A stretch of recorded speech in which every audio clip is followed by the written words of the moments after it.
Fishermen sailing off the eastern Russian coast were shocked to discover the preserved crops of a tiger floating in the sea with no obvious injuries.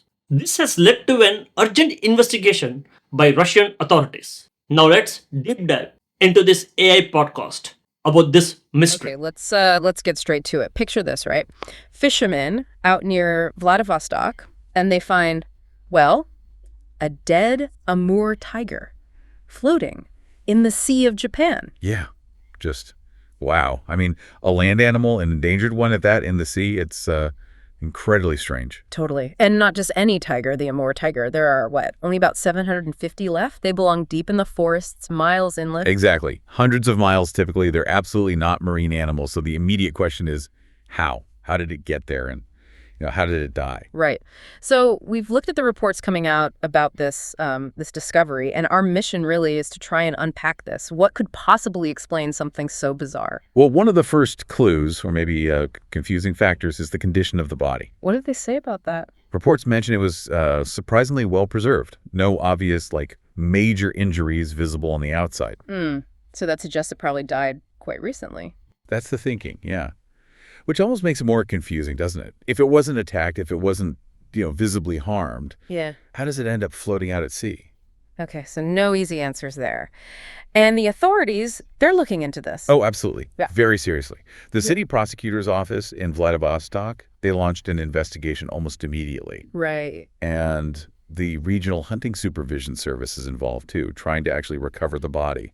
Right. For a proper autopsy. Which they'd absolutely need to do. They put out a statement, didn't they? Something about figuring out all the circumstances. Standard procedure, but, crucial here. And understandably, the public reaction has been huge. That footage the fishermen took, it went viral. I bet people care about these animals. And conservationists must be, deeply concerned. Extremely. Finding an endangered animal like this, especially in such an unnatural location, it just sets off all sorts of alarm bells. And those alarms, they're pointing towards some pretty dark possibilities, aren't they? Given the weird location, the good condition, people are wondering. Yeah, the speculation immediately goes towards, illegal activity. Could it be linked to smugglers? Like maybe it was held illegally somewhere, died, and then dumped at sea to hide the evidence? Is that sort of the thinking? That's certainly one line of inquiry people are considering. It's disturbing, but, the illegal wildlife trade is a massive, horrible business. And it actually sort of echoes something that happened a few years back. Remember that case in Thailand? In 2020. Oh, the Mukta Tiger Park bust. Wasn't it tiger parts found? Exactly. What? A severed head, carcasses, cubs they suspect were being trafficked. Yeah. Really grim stuff. Yeah, awful. Now, are they saying this Vladivostok tiger is directly linked to that? No, definitely not. There's no direct connection being made at all. Yeah. But it highlights the same underlying problem, right? Right. It shows this global network of wildlife trafficking is still a huge threat, a persistent, devastating threat to animals like the Amur tiger. It really does. Yeah. And conservation groups are hoping maybe this awful discovery can at least bring more attention to the issue, galvanize more action against trafficking. We can hope. So the investigation is key right now. Absolutely critical. Finding out what really happened here. Okay, so let's recap. We have this incredibly rare, endangered Amur tiger found dead, floating in the Sea of Japan, just miles from where it should be.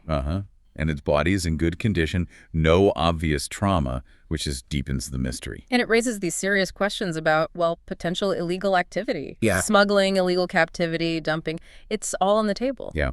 Which leads us to a final thought for you listening. Oh. Given how well preserved the body was and how it was found way out there, are there any other possibilities, maybe less obvious ones, that could explain how this amazing creature ended up in the ocean? And, whatever the specific cause turns out to be, what does an incident like this really tell us about the dangers facing endangered species today?